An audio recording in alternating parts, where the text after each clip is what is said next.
Hello मेरे प्यारे बच्चों, कैसे हैं आप लोग। उम्मीद करते हैं कि आप लोग अच्छे होंगे बच्चों और अपने पठन पाठन में लगे होंगे बच्चों। आज जो है क्लास 10 का चैप्टर 3 अध्याय 3 धातु और अधातु के बारे में पढ़ेंगे बच्चों। क्या पढ़ेंगे? धातु और अधातु के बारे में। चलिए स्टार्ट करते हैं। पहला क्या है? पहला है बच्चों तत्वों की दुनिया। पहले तत्वों की दुनिया में चलो बच्चों। जो हम लोग को आवाज सारणी जो कहते हैं, अभी आधुनिक आवाज सारणी जो हम लोग का है वो मोसले के द्वारा हम लोग को प्रस्तुत किया गया था। उसमें देखिए बच्चों कि हम लोगों को धातु 91 तत्व मिलते हैं। हमारा जो आवाज सारणी है उसमें कितना हम लोग का धातु अभी प्रेजेंट में टोटल धातु बच्चों 118 है। समझना है बात को। टोटल कितना है? हम लोग को टोटल 118 तत्व है हम लोग को। लेकिन उसमें से धातु 91 तत्व है। कितना बच्चों? धातु जो है लगभग 91 तत्व है, मतलब आधा से बेसी है। क्या है बच्चों? आधा से बेसी। और वो धातु और उपधातु मात्र 27 तत्व है बच्चों। क्या है? वो धातु और उपधातु जो है मात्र कितना है? 27 तत्व। कितना है? 27 तत्व। कुल ज्ञात में 118 तत्व है। एक परमाणु मिलकर वनों का पदार्थ जो 30 तत्वों को ज्ञात अनिवार्य है। ठीक है। उसके बाद क्या है? हमारा पूरा ध्यान आज केवल 91 और धातु व्यवस्था में डिकोड करने पर होगा। हम लोग बच्चों टोटल 91 तत्व जो धातु है उसके बारे में हम आगे समझते हैं। इसमें क्या दिया हुआ है बच्चों। ठीक है। चलिए स्टार्ट करते हैं। पहला है धातु का दोहरी पहचान। बच्चों कैसे हम लोग धातु को पहचानेंगे? पहले है बाहरी पहचान और एक होता है आंतरिक पहचान। जिसको बोलते हैं आंतरिक व्यवहार क्या होता है और बाहरी व्यवहार क्या होता है उसको समझते हैं। बाहरी व्यवहार बच्चों उसमें भौतिक गुण होता है। क्या होता है बच्चों? बाहरी व्यवहार में भौतिक गुण होता है और आंतरिक व्यवहार में रासायनिक गुण होता है। इसको याद रखना है। बाहरी में भौतिक गुण होता है बच्चों और आंतरिक में क्या होता है? रासायनिक गुण। इसमें होता है धातु बाहर से कैसे दिखती है, क्या ये कठोर है, क्या ये चमकती है, ये सब देखते हैं बच्चों। धातु को क्या देखते हैं हम लोग? धातु को कैसे देखेंगे बच्चों कि वो क्या है, मतलब बाहर कैसे दिखती है और क्या ये कठोर है, मतलब क्या हम देखेंगे कठोर है क्या है, या एक चमकती है कि नहीं चमकती है, ये देखते हैं। जैसे किसी व्यक्ति को सुंदरता या ऊंचाई देखना है। अगर कोई व्यक्ति को हम देखते हैं बच्चों, उसका क्या देखते हैं कि सुंदर है कि नहीं है, ऊंचाई कितना है, छोटा है कि बड़ा है, वो मतलब बाहरी चीज देखते हैं। क्या देखते हैं बच्चों? बाहरी चीज। उसी प्रकार से हम लोग धातु को भी देखते हैं कि बाहर से कैसा है, चमकीला है कि कठोर है। ये चीज क्या है? बाहरी चीज है। और आंतरिक व्यवहार कैसे करता है बच्चों, ये समझते हैं। आंतरिक व्यवहार धातु दुनिया में देखते हैं। जैसे ऑक्सीजन जल अम्ल के साथ कैसे व्यवहार करती है, जैसे एक व्यक्ति अपने परिवार के साथ व्यवहार करती है। जैसे बच्चों व्यवहार उसका देखेंगे कि उसके साथ कैसे व्यवहार करेंगे। अगर हम किसी आदमी के साथ कैसे व्यवहार करते हैं, वो चीज घर वाले के साथ कैसे व्यवहार करते हैं, वो उसी प्रकार से हम लोग धातु में भी व्यवहार देखते हैं कि ऑक्सीजन जल अम्ल के साथ अगर मिलेगा तो कैसा व्यवहार करेगा, वो अभिक्रिया करेगा कि नहीं करेगा। ये व्यवहार हुआ बच्चों। और मतलब बाहरी क्या हुआ कि बाहर से देखना उसका कैसे है, संतुलित कर रहा है कि नहीं कर रहा है बच्चों, क्या है, कठोर है कि चमकती है कि नहीं चमकती है, ये होता है बच्चों। ठीक है। चलिए अगला स्लाइड में क्या है? अगला स्लाइड में है भौतिक गुण इंद्रियों का मानचित्र। बच्चों हम लोग समझते हैं इसमें क्या। पहला स्पर्श व्यवस्था का कठोरता देखेंगे, दृष्टि धात्विक चमक देखेंगे, श्रवण घनात्मक देखेंगे बच्चों। इसमें क्या होता है? सामान्यतः 25 डिग्री पर ठोस अवस्था में अत्यंत कठोर होता है बच्चों। ये 25 डिग्री पर ठोस अवस्था में ये बहुत कठोर होता है बच्चों। शुद्ध रूप में धातुओं की सतह चमकदार होती है। अगर शुद्ध रूप देखा जाए तो धातुओं की सतह चमकदार होती है, यह प्रकाश को प्रतिबिंब करती है। मतलब बच्चों अगर देखेंगे चमकीला, अगर देखेंगे या कोई मतलब चिकनी अगर देखेंगे तो उसमें हमारा हमारा फेस भी दिख जाएगा। क्यों दिखेगा? क्योंकि बच्चों ये चमकदार होती है। क्यों होता है चमकदार? इसमें हम अपना फेस भी देख सकते हैं, मतलब प्रतिबिंब भी देख सकते हैं अपना। ठीक है। और होता है दूसरा कि किसी ठोस सतह से टकराने पर एक विशेष धातु या ध्वनि टन टन उत्पन्न करती है। मतलब एक ऐसा धातु होता है बच्चों जो हम लोग जैसे घंटियों में उपयोग करते हैं, जैसे कुछ आवाज करने के लिए उपयोग करते हैं। या आप लोग खुद देखे होंगे कि आप लोग जब स्कूल या कॉलेज जाते होंगे तो उसमें देखते होंगे कि टनटनाने वाला मतलब होता है घंटी बजाने वाला, कितना घंटी हुआ नहीं हुआ, छुट्टी का घंटी, वो बजता है बच्चों ऊपर का, वो भी एक धातु है। तो वह मतलब अलग अलग धातु होता है। एक चमकीला होता है, एक थोड़ा सा ठोस अवस्था में होता है। जैसे ट्रेन में देखे होंगे, ट्रेन का पटरी आप लोग देखे होंगे, वो भी एक धातु ही है। कुछ ठोस बहुत ज्यादा होता है, कुछ चमकीला होता है, कुछ आवाज करने वाला होता है। अलग अलग प्रकार से हम लोग धातु देखते हैं बच्चों। धातु और धातु ऐसा समझना है बच्चों कि बार बार नहीं पढ़ना पड़े, एक बार पढ़ ले उसको समझ जाए। आप लोग को डायग्राम के हिसाब से आप लोग को फिगर दिखा के हम पढ़ाएंगे बच्चों, ये आप लोग को समझ में आए। चलिए इसको तो समझ गए होंगे कि कुछ ठोस होता है, कुछ चमकीला होता है, कुछ आवाज करने वाला होता है बच्चों। क्या? पहला ठोस होता है, फिर चमकीला होता है, कुछ आवाज करने वाला धातु होता है। मतलब धातु अनेक प्रकार के होते हैं, ठीक है। उसी प्रकार से आगे देखते हैं। आगे क्या है कि यांत्रिक गुण, इसका आकार बदलने की क्षमता बच्चों, इसका आकार बदलने का क्षमता, जैसे आघात व धर्मीय और तन्यता, ये दोनों समझना बच्चों, ये दोनों पॉइंट बहुत इंपॉर्टेंट है। आघात व धर्मीय क्या होता है कि ये धातुओं को पीट पीट कर इसका पतली चादर में बदलने का गुण, मतलब बच्चों इसको पतली चादर बना सकते हैं पीट पीट कर। क्या बना सकते हैं? जैसे आभूषण बनाना, मशीन के पुर्जे पार्ट, मशीनों का पुर्जे पार्ट आप लोग देखे होंगे कि मशीन में, जैसे बाइक आप लोग देखे होंगे, बाइक में कितना छोटा छोटा मतलब पार्ट लगता है और कितना डिजाइन से बनाया हुआ रहता है। वह सब क्या होता है? आघात वधनीय, मतलब पीट के उसका चादर बनाता है, कितना एकदम पतला पतला का बनाता है धातु, वो धातु ही बनाता है बच्चों। तन्यता क्या होता है कि वह मतलब कितना पतला उसको तान सकता है, मतलब तार के हिसाब से। तन्यता समझना, तन्यता क्या होता है कि लंबा तान सकते हैं। और ये आघात वधनीय क्या होता है कि उसका चादर बनाना, मतलब कोई सामान बनाना, मतलब मशीनों का कुछ पुर्जे बनाना या आभूषण बनाना। मतलब अब देखोगे कितना एकदम छोटा छोटा आभूषण बनाता है जो हम लोग गले में पहनते हैं, हाथों में पहनते हैं, वो सब कैसे बनाता है? धातु से। उसका क्या कहता है? आघात वधनीय। और तन्यता तो कितना तान सकते हैं, मतलब धातुओं को खींचकर पतले तारों में बदलने का गुण होता है। क्या होता है? पतले तारों में बदलने का गुण होता है। जैसे इसमें बच्चों 1 ग्राम चांदी अगर लेंगे, 1 ग्राम चांदी लेंगे तो 2 किलोमीटर लंबा तार हम बना सकते हैं। 1 किलोग्राम अगर चांदी हम लेते हैं तो 2 किलोमीटर लंबा तार हम बना सकते हैं। अगर 1 ग्राम सोना लेंगे तो 3 किलोमीटर लंबा तार हम बना सकते हैं। 1 ग्राम सोना लेंगे तो 3 किलोमीटर लंबा तार हम बना सकते हैं। उसके बाद क्या है, चलिए अगला स्लाइड से देखते हैं। उसके बाद क्या है कि कार्यात्मक गुण उसका ऊष्मा और विद्युत प्रभाव। बच्चों ऊष्मा और विद्युत प्रभाव के बारे में समझते हैं। ये पॉइंट थोड़ा सा समझ लीजिएगा तो आप लोगों को कहीं दिक्कत नहीं होगा धातु धातु में। ये पॉइंट का क्या कह रहा है? विद्युत एवं ऊष्मा का सुचालक। मतलब बच्चों विद्युत और ऊष्मा का सुचालक, मतलब यहाँ गर्म कर रहे हैं बच्चों, यहाँ पर देखना, गर्म कर रहे हैं हम लोग यहाँ पर, और धीप रहा है बच्चों, देखो कहाँ, ये सब पूरा धीप रहा है गर्म हो रहा है। तो बच्चों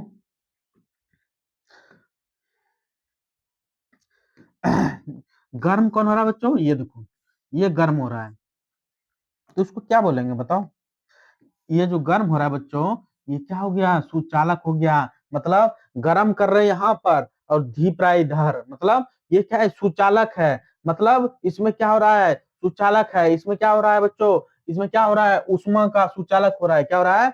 ऊष्मा का सुचालक हो रहा है। जो यहाँ से ऊष्मा निकल रहा है बच्चों, जो यहाँ से ऊष्मा निकल रहा है, यहाँ से ऊष्मा जो निकल रहा है, हम गर्म कर रहे हैं यहाँ पर, लेकिन जा रहा है इधर। क्यों जा रहा है? क्योंकि ये सुचालक है बच्चों। क्यों? क्योंकि ये धातु है। धातु क्या होता है? सुचालक होता है। धातु में ऊष्मा का प्रभाव होता है। क्या होता है बच्चों? धातु में ऊष्मा का प्रभाव होता है, समझना है। धातु में ऊष्मा का प्रभाव होता है, ठीक है। तो क्या हुआ कि हम गर्म कर रहे हैं यहाँ, लेकिन धीप रहा आगे तक। क्यों? क्योंकि ऊष्मा इसमें जा रहा है बच्चों। क्यों? क्योंकि ये धातु का बना है। किसका बना है बच्चों? धातु का बना है। बार बार रिपीट करवा रहे हैं कि आप लोग को याद हो जाए। उसके बाद क्या है धातु अपने भीतर से ऊष्मा का आसानी से बहने देती है। धातु अपने भीतर से आसानी से बहने देती है। मतलब यहाँ गर्म कर रहे, यहाँ जा रहा है वहां तक, पीछे तक क्यों जा रहा है? क्योंकि ये सुचालक है।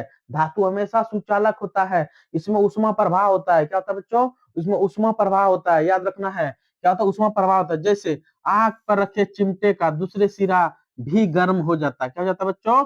गर्म हो जाता है, याद रखना। क्या होता है?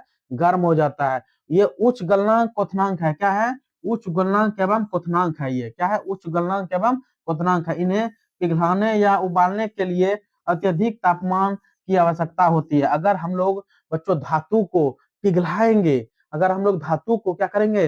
पिघलाएंगे, तो उबालने के लिए अत्यधिक तापमान चाहिए। मतलब उसको अत्यधिक तापमान देंगे। क्या देंगे? ये क्या निकल रहा है? ताप निकल रहा है। मतलब उसको ज्यादा तापमान के साथ गर्म करेंगे, पिघल जाएगा धातु। क्या हो जाएगा? पिघल जाएगा। पिघल के क्या होगा? उसको हम चाहेंगे तो दूसरे आकार में बदल सकते हैं। मान लो बच्चों को धातु लिए ठीक है, उसको पहले धातु क्या किए? हम गर्म किए, पूरा हीट में गर्म किए। जब वो लिक्विड में हो जाएगा तो हम उसका आकार दे सकते हैं बच्चों। पहले से कोई फर्मा लाएंगे, उसमें डालेंगे, उस आकार का तो क्या बन जाएगा? कुछ बनाना चाहेंगे तो वो बन जाएगा। मतलब अत्यधिक तापमान करेंगे तो ये गल भी सकता है, और ज्यादा ताप दे देंगे तो ये गल भी सकता है, ठीक है। और क्या है? जैसे लोहा हुआ, टंगस्टन हुआ, ये सब क्या बच्चों? ये लोहा हो गया, टंगस्टन हो गया, ये सब धातु है। क्या बच्चों, ये सब धातु है, याद रखना है। अभी सिर्फ धातु और धातु उपधातु के बारे में जानना है, सब चीज। अगर इसमें कोई डाउट लगे तो आप लोग कमेंट कीजिएगा, ठीक है।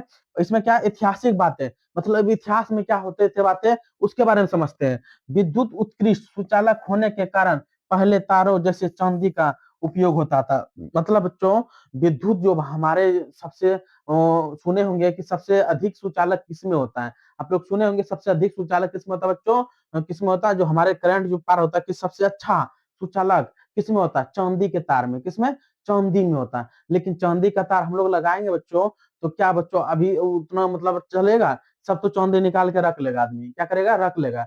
तो चांदी के तार के बदले चोरी से बचने के लिए हमें तांबे का में बदल दिया गया। मतलब उसके बाद ही तांबे का होता है बच्चों। उसके बाद चोरी के बदले हम लोग क्या किए, तांबे में। मतलब सबसे सुचालक याद रखना है, सबसे अधिक सुचालक अगर पूछेगा, सबसे अधिक सुचालक किसमें है, सबसे अधिक सुचालक किसमें है, तो हमेशा चांदी लगाना है बच्चों। क्या लगाएंगे, चांदी, ठीक है। सबसे अधिक सुचालक क्या लगाएंगे बच्चों, चांदी। तो हम लोग चांदी का तार तो नहीं लगा सकते हैं, इसीलिए बच्चों चोरी से बचने के लिए हम लोग क्या लगाए, तांबे का तार। क्या लगाए बच्चों, तांबे के तार, ठीक है। ये उम्मीद करते हैं ये समझ में आया होगा। चलिए अगला स्लाइड में क्या दिया हुआ है, अगला है बच्चों रासायनिक व्यवहार का मूल दानवीर परमाणु। बच्चों इसके बारे में थोड़ा सा समझते हैं। देखो क्या कह रहा है कि इलेक्ट्रॉनिक विन्यास, जैसे धातुओं बाह्य कक्षा में हमेशा 1 2 3 इलेक्ट्रॉन होते हैं बच्चों। अगर हम लोग पहचानेंगे, कैसे पहचानेंगे कि धातु है कि उपधातु है कि उधातु है, मतलब धातु है कि धातु है कि उपधातु है, इसको कैसे पहचानेंगे बच्चों। धातु को पहचानने के लिए हम लोग परमाणु संख्या पढ़े थे। जैसे परमाणु संख्या जैसे है, जैसे सोडियम, सोडियम है, जैसे सोडियम, सोडियम कैसे होता है बच्चों, सोडियम, सोडियम में परमाणु संख्या सोडियम का कितना होता है, सोडियम का 11। तो क्या होता है, 2 8 2 10 1 11। मतलब बाहरी कक्षा में 1 रहे 2 रहे 3 रहे, और बाहरी कक्षा में 1 रहे 2 रहे 3 रहे, तो हमेशा क्या होगा, धातु होगा। याद रखना है, ये समझना है बच्चों खाली, ठीक है। अगर बाहरी कक्षा में जैसे सोडियम हो गया, जैसे सोडियम में बाहरी कक्षा में अगर एक है, जैसे सोडियम में एक है बाहर में, तो ये क्या हो गया, धातु हो गया। मतलब बाहरी कक्षा में 1 रहे 2 रहे या 3 रहे, अगर बाहरी कक्षा में 1 2 3 रहे तो समझना है धातु है। क्या है, धातु है। वही चीज लिखा हुआ है कि धातु का बाह्य कक्षा में हमेशा 1 2 3 इलेक्ट्रॉन होते हैं। उदाहरण में जैसे सोडियम हो गया 2 8 1, जैसे ये एक हो गया बाहरी कक्षा में एक है, तो क्या हो जाएगा बच्चों, क्या हो जाएगा, धातु हो जाएगा। क्या हो जाएगा, धातु हो जाएगा। जैसे मैग्नीशियम है 12 है, मैग्नीशियम क्या होता है, परमाणु संख्या 12 होता है। तो 2 8 10 2 12, मतलब बाहरी कक्षा में कितना है, बाहरी कक्षा में 2 है। तो क्या हो जाएगा बच्चों, ये धातु हो जाएगा। क्या हो जाएगा, धातु हो जाएगा, समझना है। अब धातु पहचानने के लिए बाहरी कक्षा में 1 2 3, बाहरी कक्षा में 1 2 3 रहे, समझना धातु है। और अन्यथा उपधातु हो सकता है या उपधातु हो। 1 2 3 न रहे या तो उपधातु हो सकता है या तो उपधातु हो, ठीक है। तो अष्टक पूर्ण करने की चाह बच्चों, अगर किसी का 1 2 3 रहे, वह सब अष्टक पूर्ण करना चाहता है कि हम मेरा अष्टक कैसे पूर्ण हो जाए, हम किससे साझेदारी करेंगे जो मेरा अष्टक पूर्ण हो जाए। तो वही बोल रहा है बच्चों, प्रत्येक तत्व अपने बाहरी कक्षा में ये अस्थाई 8 इलेक्ट्रॉन चाहता है बच्चों। प्रत्येक तत्व क्या चाहता है कि मैं अपने बाहरी कक्षा में अस्थाई 8 इलेक्ट्रॉन चाहता है। कितना चाहता है बच्चों, 8 इलेक्ट्रॉन चाहता है कि मेरा बाहरी कक्षा में कितना हो जाए, 8 इलेक्ट्रॉन होता है, होने के लिए चाहता है। इलेक्ट्रॉन त्यागने की प्रवृत्ति होती है, क्या होती है, इलेक्ट्रॉन त्यागने की क्या होती है, प्रवृत्ति होती है। और धातुएं अपना इलेक्ट्रॉन दान करने धनायन बनाती है। इलेक्ट्रॉन देने वाली धनायन ये धातु कहलाता है। मतलब बच्चों जो इलेक्ट्रॉन दे दिया, मान लो कि सोडियम है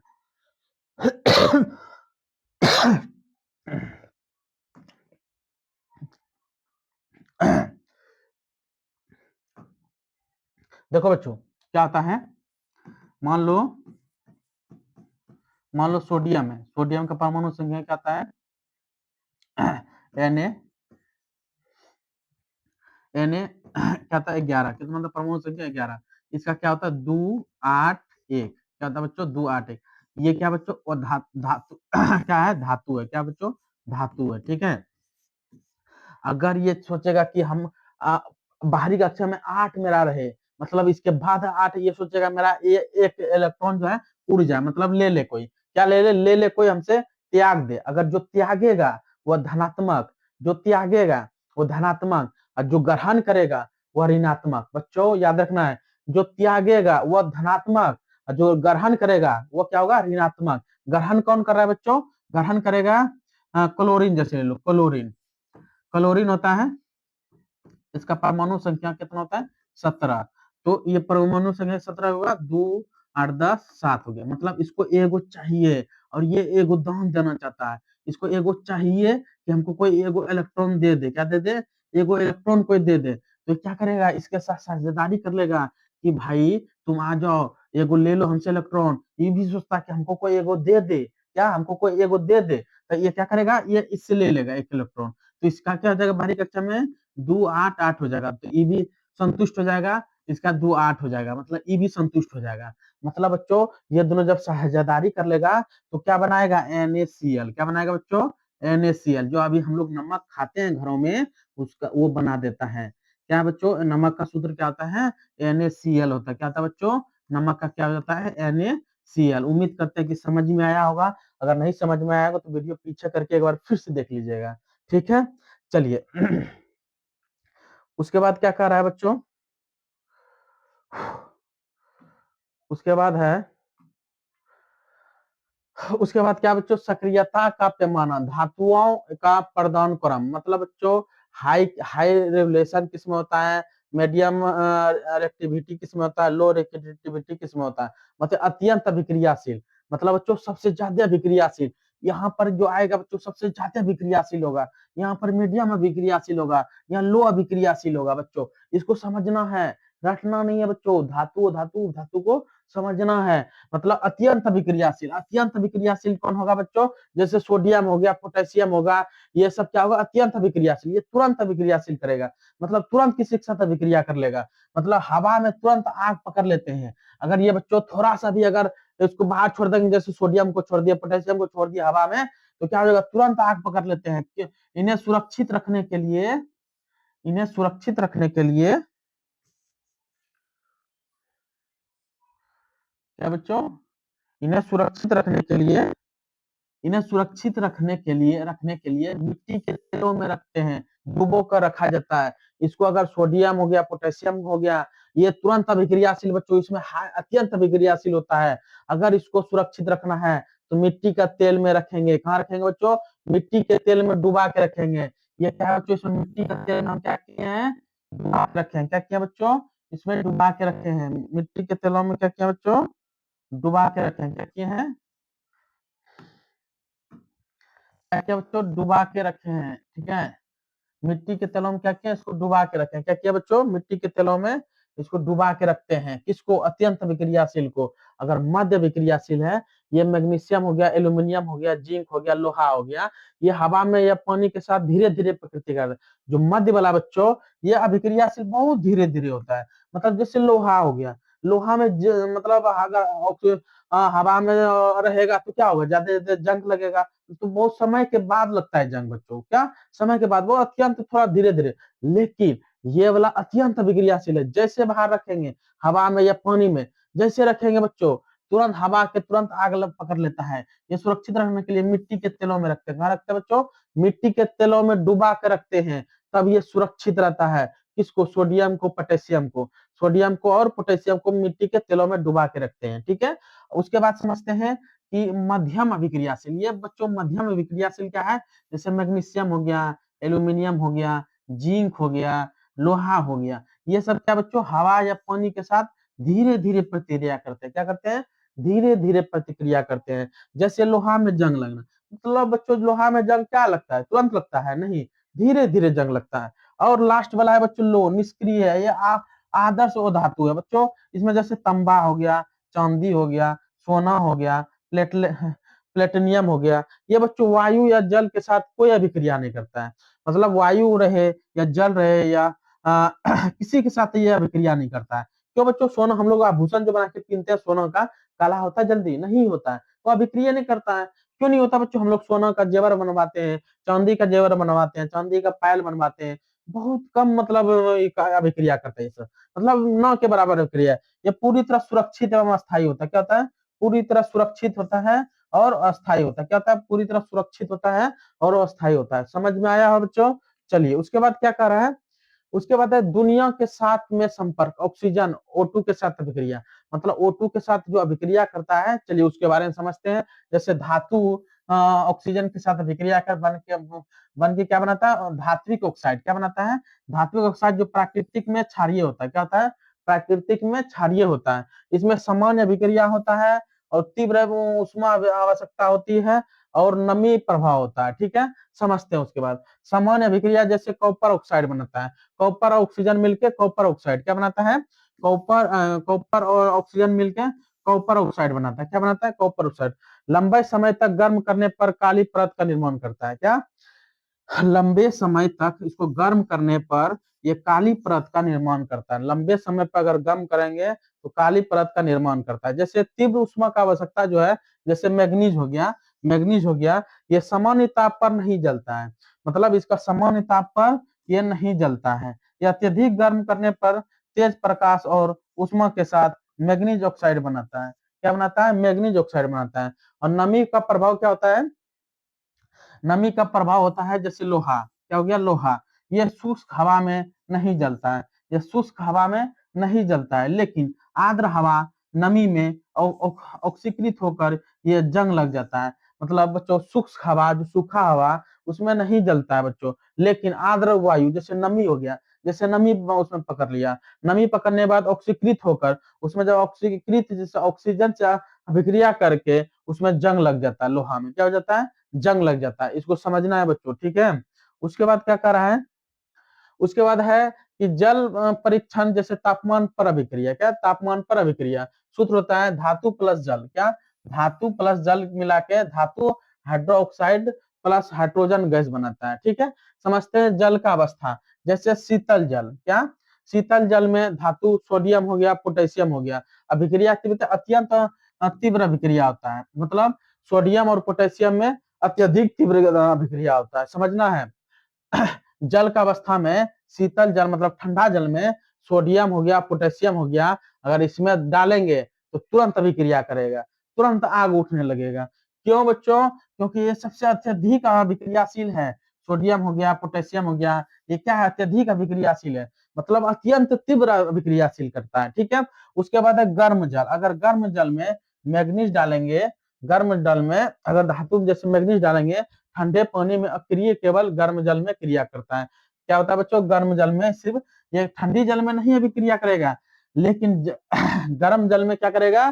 क्या करेगा? गर्म जल में अभिक्रिया करेगा। और जल वाष्प, क्या बच्चों? जल वाष्प, ये एल्यूमिनियम हो गया, लोहा हो गया, जिंक हो गया, ये केवल वाष्प की क्रिया, हाइड्रोक्साइड के जगह ऑक्साइड ऑक्साइड बनाते हैं। वाष्प में ये सब क्या करेगा? अभिक्रिया करेगा। एल्यूमिनियम, लोहा, जिंक, ये सब क्या करेगा? वाष्प के रूप में अभिक्रिया करेगा। कोई अभिक्रिया नहीं करता है। कौन कौन बताओ?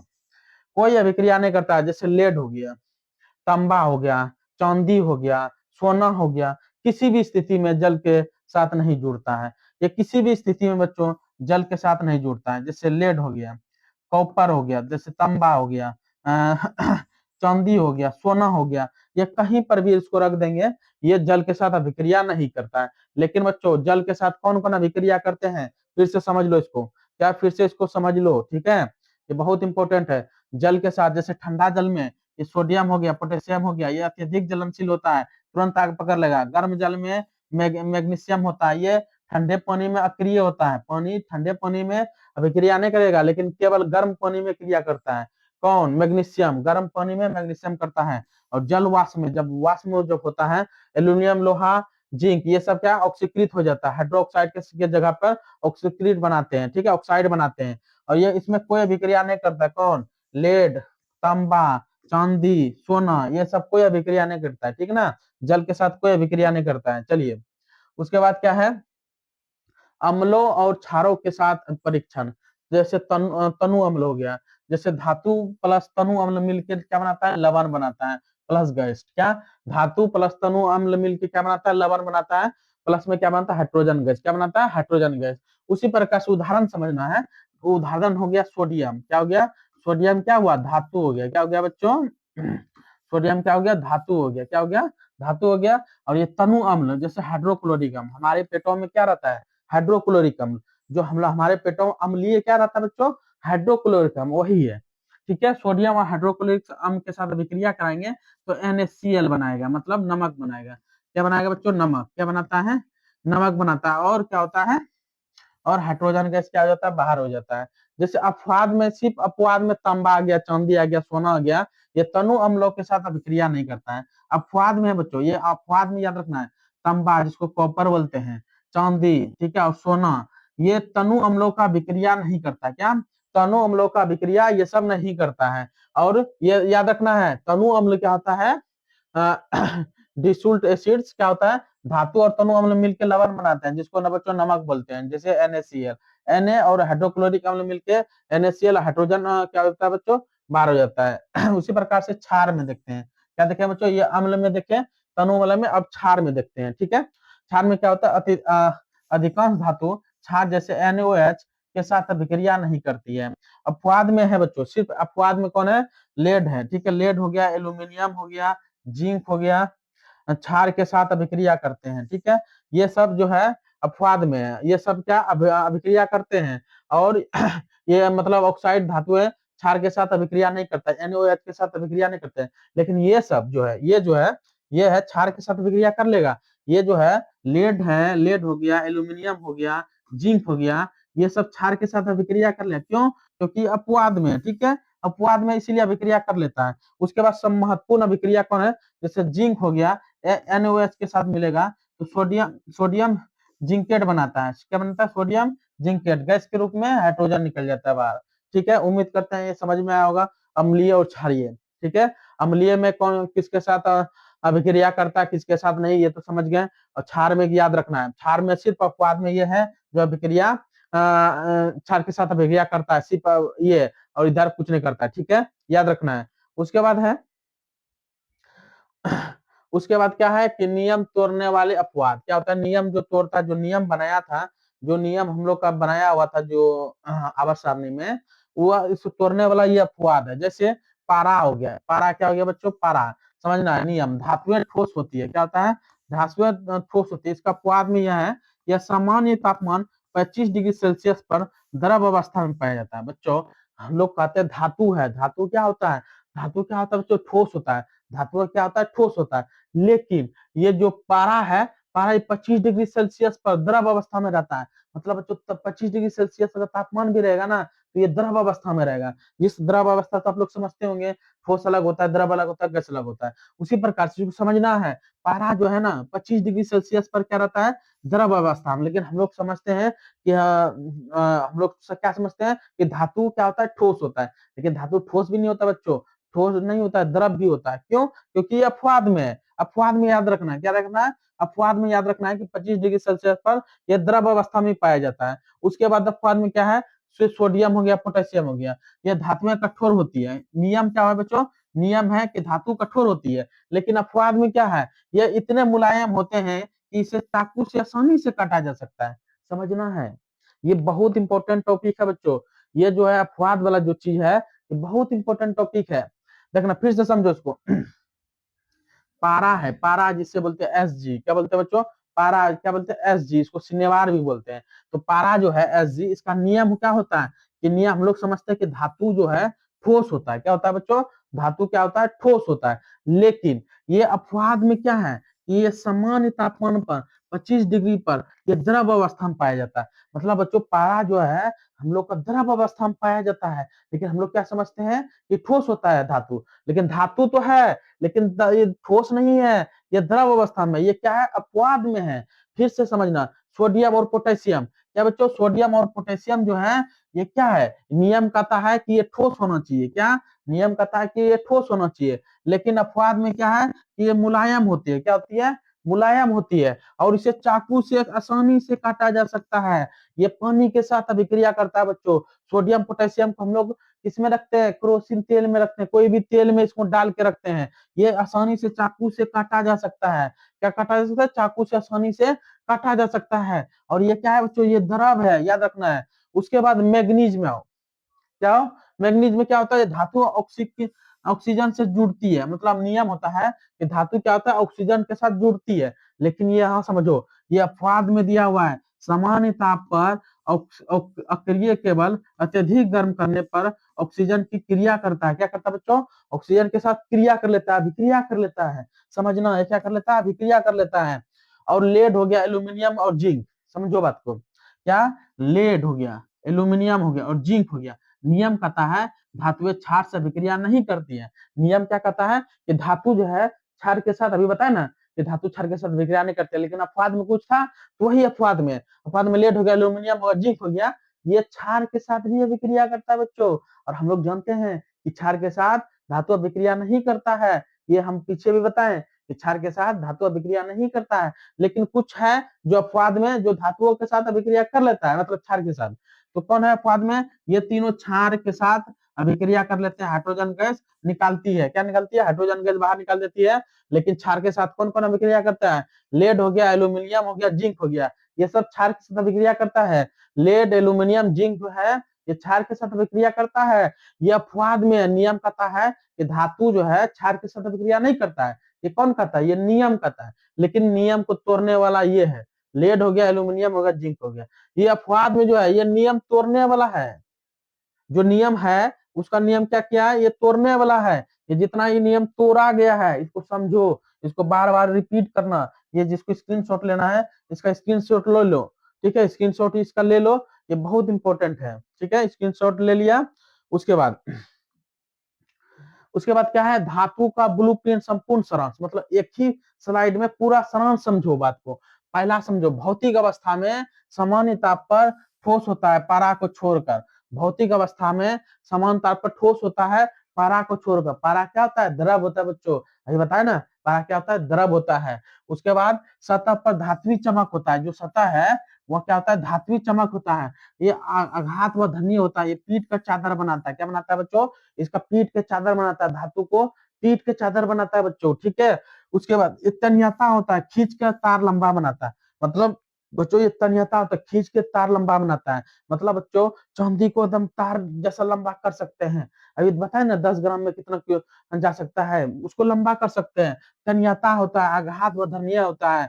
ये कठोर प्रकृति का होता है, जैसे सोडियम हो गया, पोटेशियम को छोड़कर क्या होता है, कठोर प्रकृति का होता है। मतलब सोडियम पोटेशियम को छोड़कर, क्यों, क्योंकि ये मुलायम होता है। सोडियम और पोटेशियम क्या होता है, मुलायम होता है। इसको दोनों को छोड़ के, सोडियम पोटेशियम को छोड़ के और सभी क्या होता है, कठोर होता है। सोडियम पोटेशियम को छोड़ के सभी कठोर होता है। और पारा को छोड़ के, क्यों, सोडियम पोटेशियम क्या बच्चों, इसको चाकू से काटा जा सकता है। सोडियम पोटेशियम को चाकू से काटा जा सकता है, याद रखना है। उच्च गलनांक एवं क्वथनांक होता है। क्या होता है, उच्च गलनांक होता है और उच्च क्वथनांक होता है। उष्मा का विद्युत का सुचालक होता है, बताया ना, उष्मा का विद्युत का सुचालक। गर्म करेंगे इधर लेकिन गर्म इधर भी हो जाएगा, क्यों, क्योंकि सुचालक है बच्चों। क्या है, सुचालक, गर्म करेंगे इधर लेकिन इधर भी गर्म होगा, क्यों, क्योंकि ये सुचालक है। क्या है, सुचालक है। अगर धातु रहता तो इधर गर्म गर्म करेंगे लेकिन इधर भी गर्म हो जाएगा। गर्म करेंगे इधर, आग देंगे इधर लेकिन इधर भी गर्म होगा, क्यों, क्योंकि सुचालक है। धातु क्या है, सुचालक है।